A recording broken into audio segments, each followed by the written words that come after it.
할렐루야. 마태복음 6장 21절에서 이런 말씀이 있습니다. 네 보물이 있는 그곳에는 네 마음도 있느니라 라고 했습니다. 오늘 시간에 우리들 마음이 어디가 있는가요? 오직 우리의 보배 되시는 예수 그리스도께로 마음을 향하시는 귀한 시간 되시기를 주의 이름으로 축원합니다. 오늘 설교 제목이 예물을 드리는 가정이라고 했습니다. 청지기의 기본 6번째 시간이고, 예물하면 우리 헌금을 생각합니다. 그런데 많은 분들이 얘기합니다. 목사님, 웬만하면 헌금 설교는 하지 마세요 라고. 왜요? 그랬더니 귀를 닫고 안 듣는다고 얘기하더라고요. 귀를 닫고. 그러면서 이제 은혜스러운 말만 전하라고 합니다. 은혜스러운 말만. 그렇지만 그건 아니더라고요. 우리 장기판 보시면은요, 가장 큰 게 뭐예요? 장, 포잖아요. 포하고 장이잖아요. 근데 요걸 빼버리면 뭐만 남아요? 졸만 남더라고요. 교회에서 졸만 가리키다 보니까 영적으로 성숙이 안 되고 졸은 금방 패하더라고요. 그래서 듣기 싫을지라도 쓴 약이 보약이 될 줄 믿습니다. 그게 약이 될 줄 믿습니다. 헌금 설교도 그렇다고 1년에 몇 번씩 하는 것도 아니에요. 주일 설교 중에 딱 한 차례 합니다. 그것도 헌금의 종류에 대해서 막 부연 설명을 하는 것도 아니고, 헌금 많이 내서 복 받아라는 것도 안 해요. 무슨 설교냐면 왜 드려야 하는 거예요. 드리는 이유를 알고 드려야 이게 은혜가 될 거 아니에요. 은혜를 모르고 그냥 드리는 게 아니라 알고서 드리면 얼마나 은혜가 되느냐고요. 그럼 저는 늘 권면합니다. 억지로 헌금 드리지 말라라고. 요거 요만큼 드릴까, 저거 저만큼 드릴까, 만지작 하다 할 수 없이 하나님께 드리지 말라고. 그렇게 아깝게 여기면은 그 돈 가지고 차라리 가족들끼리 그냥 밥 한 끼 사 먹는 게 더 은혜스럽다라고. 왜? 드리고서도 하나님이 받지 않는 예물 체면 때문에 드리지 말라고 저는 권면할 때가 있습니다. 그러는 드려야 할 이유, 왜 드려야 되는 거예요? 각자가 받은 은혜대로 믿음대로 드리시고, 또 하나는 하나님의 법대로 꼭 드리시기 바랍니다.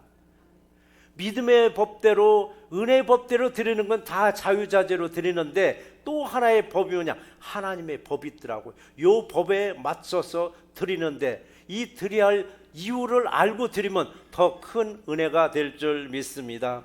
특히 11조 헌금은요, 사람들은 헌금만 생각하더라고요. 물질만 생각하더라고요. 근데 11조 헌금은요, 내 삶 전체를 드릴 줄 알아야 돼요. 내 삶. 그러니까 어느 분은 나는 돈이 많이 있으니까 돈 11조, 에이 하나님 요거나 받으세요 하고 자기 헌신을 하지 아니하면은 하나님은 그 물질보다도 그 사람이 헌신을 더 원하시는 거예요. 오늘 시간에 우리 예배 드리면서 우리 시간도 몸도 마음도 예물도 함께 어우러서 드리는 귀한 예배자를 하나님은 축복 내려 주실 줄 믿습니다.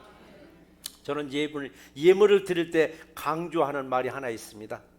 제발 남의 밭에다 씨 좀 뿌리지 말라고. 남의 밭에다 씨를 뿌리면요, 내가 수확하지 못합니다. 내가 못해요. 이 말씀은 다른 예물은 몰라도 11조 예물은 반드시 내가 출석하는 교회에 드리라고 저는 권면을 합니다.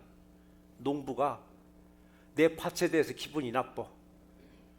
내가 관리하는 밭에 대해 기분이 나빠. 기분 나쁘다고 남의 밭에 가서 씨를 뿌려요. 씨를 뿌리고 가을에 가서 내가 뿌렸으니까 내가 수확하러 가면은요, 이걸 잘못 절두범으로 걸려요. 절두범으로 걸린다고요.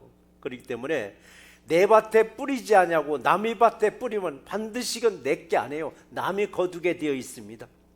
농부는 내 밭에다 열심히 뿌리고 심고 한번 결실을 기다려 보세요. 하나님이 반드시 내 밭에 뿌린 것, 뿌린 만큼 심은 만큼 하나님은 채워주는 놀라운 역사가 임할 줄 믿습니다. 그럼에도 불구하고 내 밭이든 남의 밭이든 상관치 않고 막 뿌릴 때가 있어요. 그런데 이 뿌린 결과는요, 금방 결과가 나오지 않습니다. 남의 밭에다 이 밭 저 밭에다 막 뿌리고요, 세월이 가면은 그 뿌린 결과가 결국은 내 삶에서 나타나는데, 내가 왜 남의 밭에 뿌렸는가 뒤늦게 알게 하더라고요. 그러니까 여러분들은 반드시 다른 예물은 몰라도 11조 예물은 내가 섬기는, 내가 출석하는 교회에 들여서 하나님이 기쁘게 받으시는 놀라운 역사가 임하기를 주의 이름으로 축원합니다. 레위기 27장 30절에서 이 말씀이 있습니다. 10분의 1은 여호와의 것이니 여호와의 성물이라라고 했습니다. 여호와의 성물. 성물은 뭐냐고? 거룩한 예물이라는 뜻입니다. 우리 예물의 종류가 얼마나 많으냐고요. 그 많은 예물 중에서 10분의 1은 여호와의 것이니 여호와의 성물이라고 했는데 이게 뭐예요? 11조더라고요. 자, 11조. 100이라는 숫자 중에서 90%는 내 마음대로 쓰란 얘기입니다. 내 마음대로 쓰라고. 90%는. 근데 여기서 말씀하시는 10분의 1은 여호와의 것이니 여호와의 성물이라. 요 11조는 누구 거예요? 하나님 거더라고요. 하나님 거를 하나님께 돌리는 게 뭐냐? 주인께 다시 돌려주는 거더라고요. 하나님 것을, 거룩한 성물을 내 것인 줄 알고 내 마음대로 쓰는데 어느 때는 마치 선거판에 돈 봉투 돌리듯이 이 교회도 찔끔 저 교회도 찔끔 결국 드리는 게 뭐냐? 나를 드러내려고 드리는 예물이 되더라고요. 하나님 그런 예물 받아주지 않습니다. 또 교회에서도 그래요. 1년 365일 항상 은혜스러우면 얼마나 좋으냐고요. 때로는 마음이 상할 때도 있습니다. 때로는 마음이 깊지 않고 기분 나쁠 때도 있습니다. 그런데 이런 때 이런 마음을 뭘로 보여주느냐면요, 헌금으로 자신의 마음을 간접적으로 쫙 보여주는 경우가 있더라고요. 예물을 드리는 걸 보면은 아, 이분의 마음이 좀 상했구나, 이분의 마음이 안 좋구나, 예물을 보면 알 수 있을 만큼. 근데 제가 어떻게 하느냐고요? 저는 빈 봉투만 받습니다.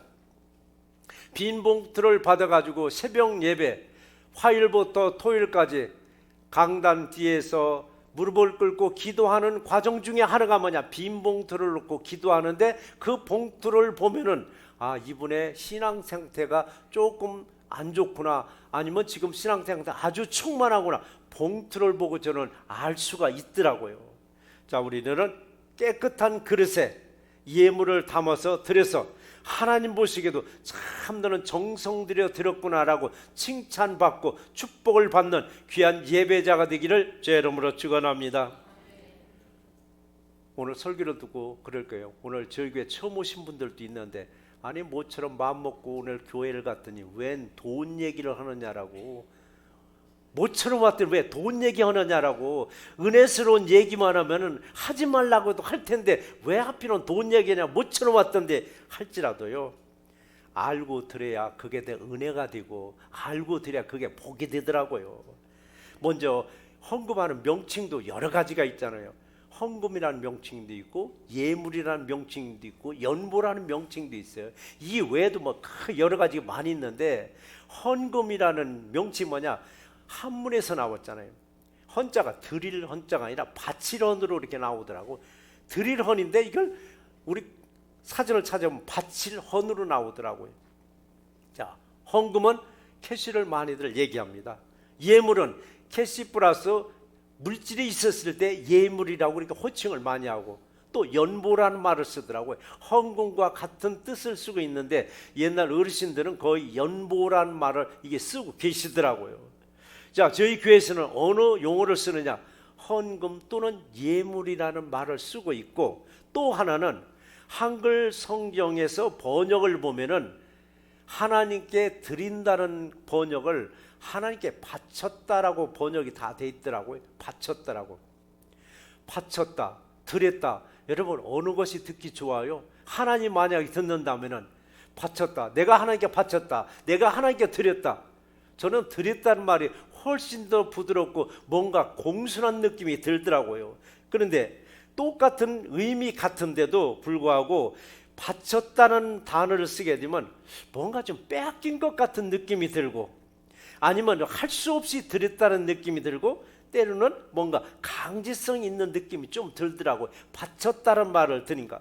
그래서 저는 바쳤다는 말을 보다는 항상 드렸다는 용어를 쓰고 있습니다. 근데 드렸다는 것도 그래요. 예물만 드리는 게 아니에요. 예배도 받다가 아니라 예배도 드렸다. 얼마나 좋겠냐고. 찬양도 불렀다가 아니라 찬양도 드렸다. 기도했다가 아니라 기도도 드렸다. 이거 얼마나 보기 좋냐고, 듣기도 좋고. 우리 새명 예배 때 보면은 우리 예배 인도자가 이제 돌아가면서 다 예배 인도를 하는데, 그때 이제 찬양을 놓고 여러분들이 각각 다르게 말을 할 때가 있다고요. 찬양하겠습니다. 어느 사람은 몇 장이요? 라고 하는 경우도 있고, 어느 사람은 찬양 드리시겠습니다 라고 할 때, 그걸 뭐 저도 꼭 통일되기를 원하지는 않지만은, 그렇더라도 찬양 드리겠습니다, 몇 장 드리겠습니다, 훨씬 듣기가 좋더라고요. 그래서 드린다는 단어는 뭐냐, 뭔가 자발적이고 순수성이 있는 단어로 저는 여겨져서 뭐든지 저는 드렸다는 단어를 좀 쓰고 있으니까, 여러분들도 이왕이면 바쳤다는 말보다는 드렸다는 말을 쓰는 게 하나님 듣기에도 참 거북스럽지 않고 아름답게 들으실 줄 믿습니다. 자, 오늘 또 예배를 드리면서 우리 몸도 마음도 시간도 예물도 감사한 마음으로 드리는 우리 새날교회 모두가 되시기를 제 이름으로 축원합니다. 오늘 주시는 말씀 중에서 이 말씀이 있죠. 깨끗한 그릇에 담아 드리라고. 오늘 본문 상반절 말씀을 또 같이 한번 읽어 보시겠습니다. 같이 읽겠습니다. 나 여호와가 말하노라. 이스라엘 자손의 예물을 깨끗한 그릇에 담아 여호와의 집에 드림같이라고 했습니다. 깨끗한 그릇에 담으라고 했습니다. 깨끗한 그릇에. 그러면 깨끗한 그릇은 뭐를 말하고 있을까? 대접을 말할까? 접시를 말할까? 아니면 사발을 말할까? 그래서 깨끗한 그릇은요, 저희들의 마음을 말하고 있습니다. 여러분들 마음, 드리는 사람의 마음이 정말 깨끗한가? 아니면 깨끗이 못한 채로 할 수 없이 드리는 건가? 예배도 우리 깨끗한 마음으로 드리는가? 아니면 할 수 없이 드리는 예배인가? 우리 예물을 드릴 때 정말 어떤 마음의 자세인가 중요한 것을 지금 말하고 있습니다. 예물을 드릴 때는 저는 미리미리 준비하라고 얘기합니다. 헌금함이 돌아갈 때 그때서 지갑을 꺼내서 얼마를 낼까 머리 쓰고 계산하지 말고 전날 저녁에 미리 딱 담아놓으면 얼마나가 은혜가 될까. 담으면서 또 기도가 되잖아요. 기도하면서 예물을 준비해서 드리는 예물, 하나님이 받으실 때 기쁘게 받으시고 그 예물을 마음껏 축복 내려 주실 줄 믿습니다.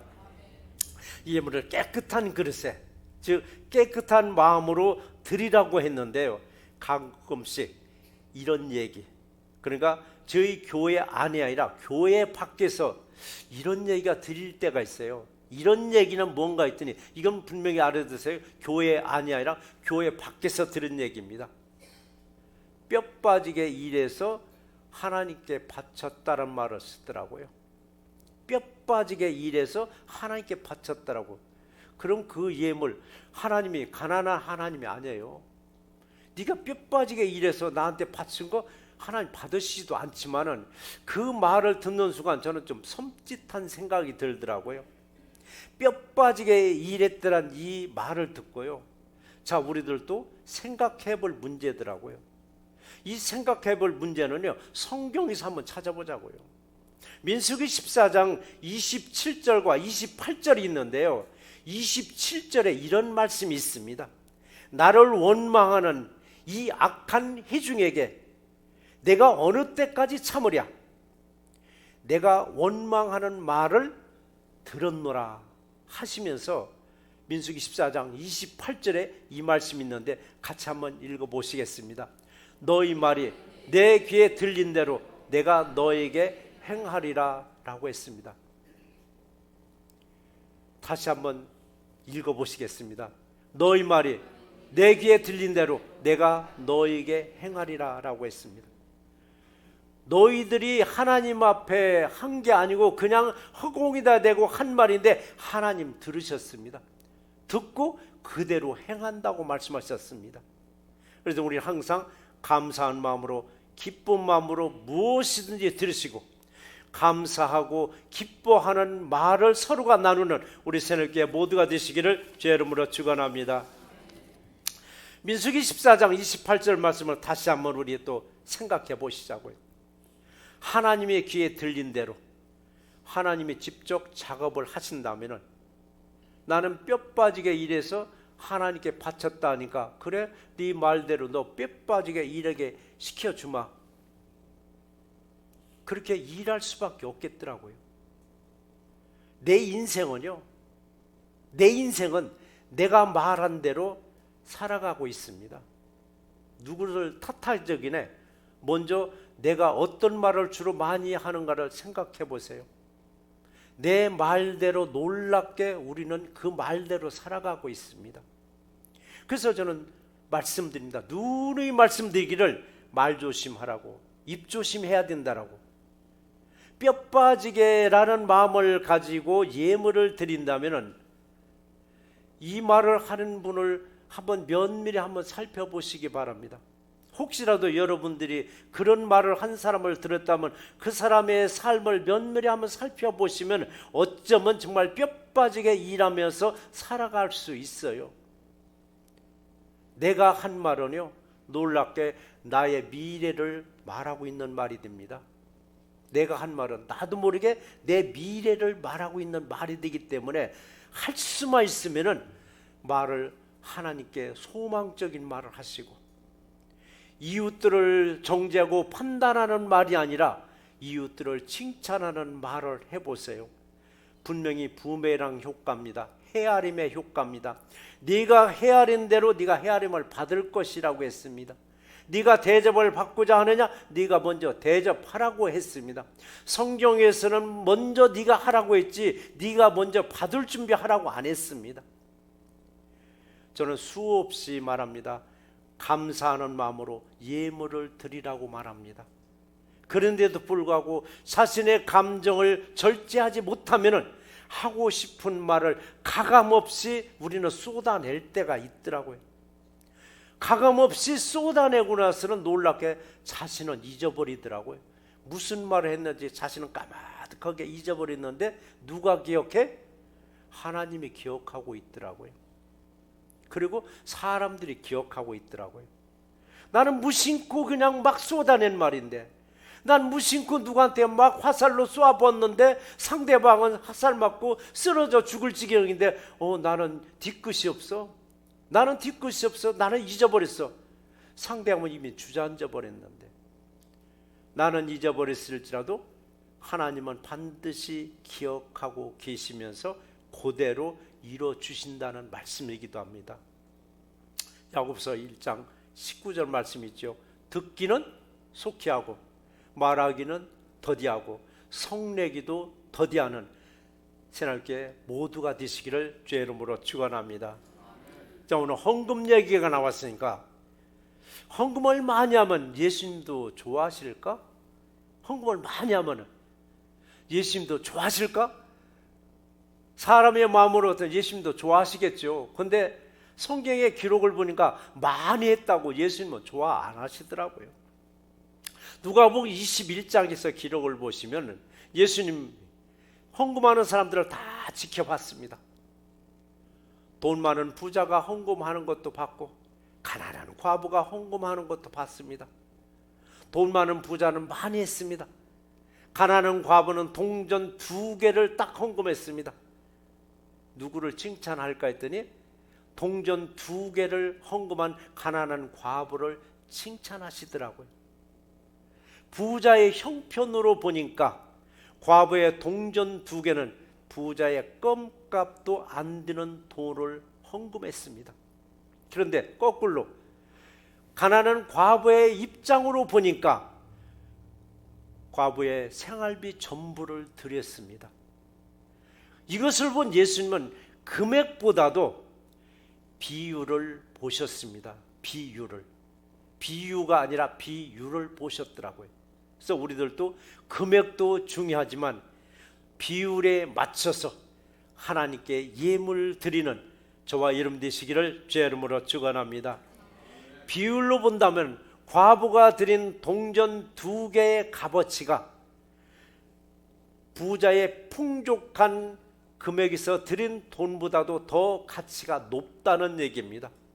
자, 우리들도 비율로 드리는 헌금이 하나 있습니다. 비율로 드리는 헌금이 뭘까요? 11조잖아요. 11조.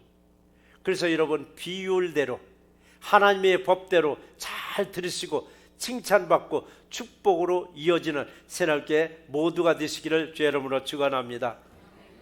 그런데 비율이 아닌 헌금들, 11조 외의 헌금들은 자신의 믿음대로 자신의 은혜대로 드리는 겁니다.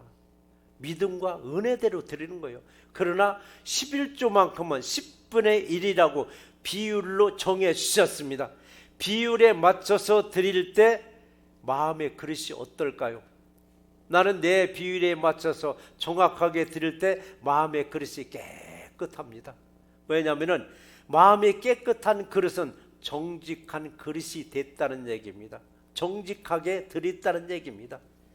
잠언서 11장 1절의 기록을 보시면 속이는 저울은 여호와께서 미워하셔도 공평한 추는 칭찬하시느니라, 기뻐하시느니라 라고 말씀하셨습니다. 공평한 추는 뭐냐? 정직한 추라는 얘기입니다. 하나님의 법에 맞춰서 정확하게 비율에 맞춰서 드렸다는 얘기입니다. 그럼에도 우리는 알면서도 깨끗한 그릇이 되지 못하고 설거지하지 않은 그릇, 덕지덕지 뭔가 때가 잔뜩 끼어있는 그릇에다가 하나님께 드린다고 예물을 드려서 드리면 하나님이 그거 받으시겠느냐고요. 내가 누구 집에 방문했는데 접시에다가 뭔가 음식을 주는데 막 그냥 때가 끼고 곰팡이에 슬거운 그릇에다가 음식을 주면 여러분 먹겠느냐고요. 저범으로 밥알 새다가 아마 도로 내려놓겠죠. 하나님도 또 마찬가지예요. 우리가 단돈 일부를 드릴지라도 깨끗한 마음으로 담아서 드릴 때 하나님이 반드시 그 일불의 값어치 이상으로 평가해 주시고 갚아 주실 줄 믿습니다. 그래서 우리는 항상 청결한 마음으로 예배 드리시고 예물을 드릴 때 주님이 기쁘게 받으시고 다시 갚아주는 놀라운 예물로 축복해 주심을 믿는 우리 모두가 되시기를 주의 이름으로 축원합니다. 우리 본문 하반절을 또 같이 한번 또 읽어보시겠습니다. 본문 하반절 같이 읽겠습니다. 그들이 너의 모든 형제를 문나라에서 나의 성산 예루살렘으로 말과 수레와 교자와 노새와 낙타에 태워다가 여호와께 예물로 드릴 것이요 라고 했습니다. 예물을 드리는데 보니까 대상을 보니까 모든 형제라고 했습니다. 모든 형제들, 이건 누구든지 하나님 앞에 바로 성전에 모일 때는 예물을 드리라는 말이기도 합니다. 그래서 예배에는 반드시 예배가 따르고 예배에는 반드시 예물이 따르게 되어 있습니다. 자, 그럼 새날교회에서는 예물을 드리는 예배는 어느 때인 것 같습니까? 주일 예배 딱 그때 예물 한 번 하나님께 드립니다. 그리고 구역 예배 때 드립니다. 또 신방 예배 때 드립니다. 드리라는 법은 없지만은 거의가 이때는 예물을 체면으로 드리는 것이 아니라 감사로 은혜로 다 드리고들 계십니다. 그래서 우리가 예물을 드리는 훈련은 과연 어디서부터 시작인가? 가정에서부터 필요합니다. 가정에서부터 어려서부터 드리는 이 예물 드리는 습관이 나중에 이 아이가 커서도 결국은 예물을 드리는 가정과 기업으로 되어질 줄 믿습니다. 자, 우리들이 예물을 드리면서 왜 드리는가? 예배를 드리면서 왜 예배를 드리는가 했더니 우리 시편 116편 12절 말씀을 또 같이 한번 읽어보시겠습니다. 내게 주신 모든 은혜를 내가 여호와께 무엇으로 보답할까라고 했습니다. 무엇으로 보답할까? 받았으니까 뭔가 우리도 보답이 필요하다는 얘기입니다. 받았으니까. 어느 사람은 그래요. 무조건 사는 사람이 있습니다. 만나기만 하면 무조건 밥을 사줘요. 근데 얻어먹는 것도 한계가 있습니다. 그거 꼭 아셔야 돼요. 인간관계는요, 무조건 사준다고 괜찮아 무조건 사준다고 먹다 보면요, 나중에 사주는 사람이 짜증을 내요. 저 사람은 염치도 없어. 내가 10번이나 샀는데 이 사람은 어떻게 한 번도 안 사? 사람은 무시해버립니다. 그럴 때 우리는 내가 얻어먹다가 내가 갚을 형편이 안 되면 차라리 안 먹는 게 은혜가 됩니다. 내가 갚을 힘이 없으면. 왜? 세상 사람은 그래요. 그러나 하나님은 주어도 하나님은 아까워하지 않습니다. 그런데 우리도 받아도 아까운 줄을 알으면은 받은 게 고마운 줄 알면 우리도 보답하는 게 있어야 되겠더라고요. 보답하는 게 뭐냐? 예배도 하나님께 감사해서 보답하는 것 중에 하나가 됩니다. 자, 우리는 우리 자신에게 한번 질문해 보시기 바랍니다. 주님부터 받은 나는 은혜가 얼마나 될까? 나는 주님부터 받은 은혜가 얼마나 될까? 한번 세어보시면 셀 수 없을 만큼 수없이 많은 것을 우리 받았습니다. 이 받은 걸 생각하는 게 감사해서 감사의 마음으로 드리는 게 또 예물이더라고요. 우리 살아가는데 얼마나 힘을 주셨느냐고. 이거 금방 부도날 것 같은데 놀랍게 누군가의 손길을 통해서 그거 딱 메꿔버리더라고요.